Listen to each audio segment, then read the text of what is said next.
Pogi, heartthrob ng Ayan, Kali. Kuya Potpot. Grabe, matangkad pala si Kuya Potpot.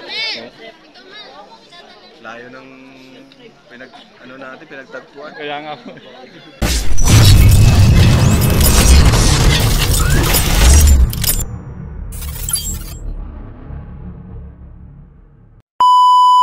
Hello guys, welcome to my YouTube channel. This is Kuya Potpot Vlog, no? At meron tayong isang maikling reaction video guys, no?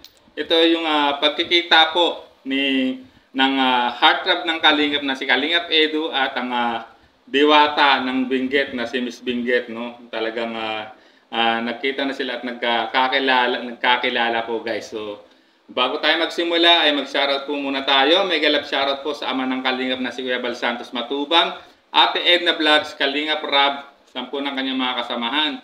At siyempre may galap shoutout po, no? Sa lahat po ng sumusuporta sa buong Team Kalingap, ganun din po sa lahat po ng grupong sumusuporta po, no? Kay Kalingap Edu, no? Hindi ko na kayong isa-isahin. Alam kong alam nyo na kung sino-sino kayo.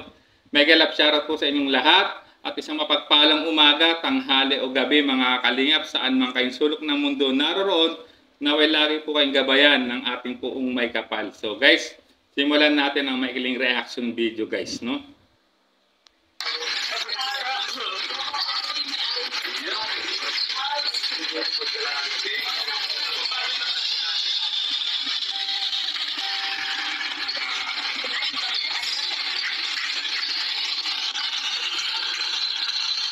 So dyan makikita nyo guys, no?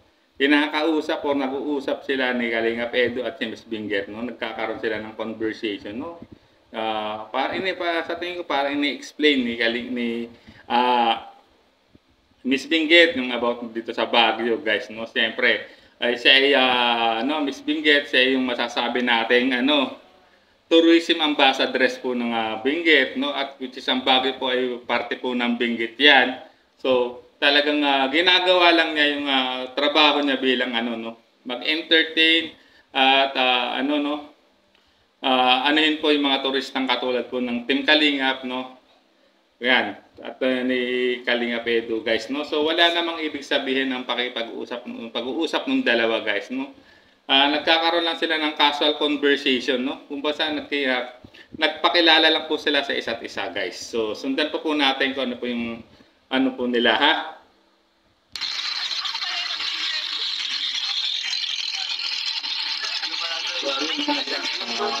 Nag-react agad, no? Ako pala yung nag-interview, no? Parang in-interview kasi po ni Miss Benguet si Kalingap Edu. So ayun, no? So kaya medyo siya, no? Parang binago na yung pakipag-conversation ni Kalingap Edu. So sundan pa po natin, no?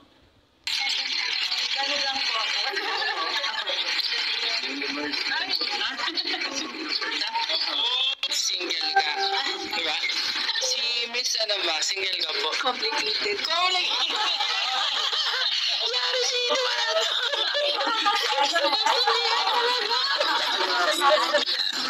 So ayan guys, no, narinig nyo po yung nagtanong, yun ay po ay si Pastor E.R. Villagomez na tinanong niya na alam naman natin single si Edu at tinanong niya rin po kung single po, no, si Miss Benguet at sinabing single din pero complicated, no. So it means, no, ayan, no, sa mga diyan nagmamarites na ipinapares po, no, si Kalingap Edu at si Miss Benguet. Ayan, narinig niyo po ang sagot po ni Miss Benguet sa tanong po ni Pastor ER. It's complicated, no. It means may possible na may other priorities po si Miss Benguet, or kung meron ng nanliligaw or kung ano pa man, no, kaya niya nasabing complicated. So it means wala po, no, hindi po pwede na yung pinapares ng Miss Benguet at Kalingap Edu ay hindi po mag-i-exist yan, no? Dahil po, no, yung pakikipag-usap po, no, pagkikita, no, ni Miss Benguet at ni Kalingap Edu ay part lang po yan ng din po ni Miss Benguet, kasi nga katulad ng sinabi ko kanina, posibleng siya po ay ambassadress ng tourism ambassadress po ng Benguet, which is ang Baguio po ay parte po ng Benguet yan. So nung nalaman niya na andito ang Team Kalingap sa Baguio, so ayan, so isa sa mga itinerary niya makipagkita po sa buong Team Kalingap, no? At yan, hindi lang naman po si Edu ang kinita niya diyan, buong Team Kalingap, sila Kuya Bal, sila Ate and the rest of the team, no? So, wag po natin bigyang kulay yung mga ano diyan naglalabasan sa social media na parang pinapares nga po, no, si Miss Benguet, guys, no, kay Kalingap Edu. So ayan, narinig niyo naman po. At ang tanong na ipampagod vibes lang yan, guys, no. Normal lang na ano yan, pakikipag-usap ni Edu kay Miss Benguet, no. Wag natin bigyan ng kulay. Kaya iba kasi minamarites agad na kaysa ganyan daw, na pwede posible magkagusto, no? Si Kalingap Edu o kay Miss Benguet, or si Miss Benguet kay Kalingap Edu, no? Alam naman natin, guys, no, si Miss Benguet si Beauty and Brain, no? Kaya nga siya beauty titleist no? Kasi kita niyo naman ang credential po ni Miss Benguet. Kung alam ko naman, nakita niyo po yan nakapost po yan sa mga social media, no? Hindi naman talagang hindi posibleng magustuhan, no?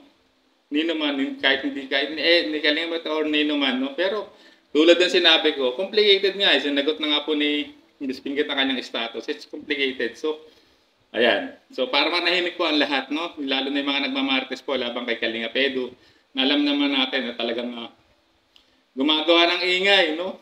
Yung pagmamartes nila, no? Na pinagpapares po, no? Si Kalingap Edu at si Miss Benguet. So, guys, no? Kung talagang solid supporters po kayo ng Team Kalingap ni Kalingap Edu, no, hahayaan po natin, no, ipaubaya na po natin kay Kalingap Edu ang personal niyang kaligayahan, especially po kung magkakaroon man siya ng kasintahan o partner in life. Bilang supporter, no, kung talagang solid supporter po tayo, maging masaya tayo sa lahat ng magiging desisyon po ni Kalingap Edu, no. Alam ko na maraming nalungkot sa mga nangyari ng nakaraan doon sa dating, no, katambal po niya. Wala po, tapos na po yung close book na po yun. Although marami pa rin bumabati ko, so bumabato ng negative comment labang kay Kalingap Edu, pero hindi na po yung pinapansin ni Edu, no. Kasi guys, si Edu po ay, no, sa 2 araw po namin magkasama, ay nakilala ko na po siya, no. Napakabait, marespeto, no, magino talaga, no. At madaling maging kaibigan, guys, no. Madaling maging kagaanan ng loob, guys, no. Ika nga. So ayun, no. So sa mga talagang solid supporter po ng Team Kalingap at ng supporters po ni Kalingap Edu, no. Wag na nating itawag nito ay diktahan, no. Pagdating sa buhay, pag-ibig po si Kalingap Edu, no? Hayaan natin siya ang dumiskarte para diyan, no? Alam kong may darating na tamang tao para sa kanya. Na alam naman natin na nung nakaraan, no, nung chapter ng kanyang buhay, pag-ibig, akala natin yun na, pero bigo, no? So, at nakita naman natin, no, nakamubo na si Kalingap Edu, ayan, looking forward na siya at nag-focus po siya sa pagcha-charity. Ika nga, nag-focus muna siya, no, sa kanyang channel, no. At binigyan linaw din naman niya, no. Sa ngayon kasi ayaw niya po na ng love team, no. Pero hindi naman ibig sabihin nun ay sinasara na niya ang pagkakaroon po ng ka-love team o ilalove team siya sa serye po ng Kalingap. It means nagpapahinga lang siya, no. May mga bagay siyang inuuna sa ngayon, hindi niya muna pinrioritize yung kasi nga sa nakarang niya, kalaping talagang naging masalimuot, no. Talagang alam naman natin kung gaano siya doon, no, pinukol ng mga negatibong comments until now nga guys.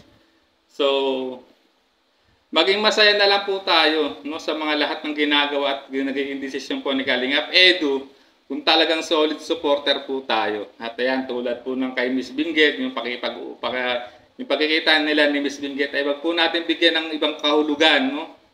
Ayan ay winelcome lang po at mainit pong tinanggap po ng buong taga Benguet at ng buong taga Baguio ang buong Team Kalingap, no. Ang pagpunta kay Tanyo naman, no, sa meet and greet nila talagang mainit silang tinanggap po ng buong taga Baguio, ng mga buong Igorot community, no?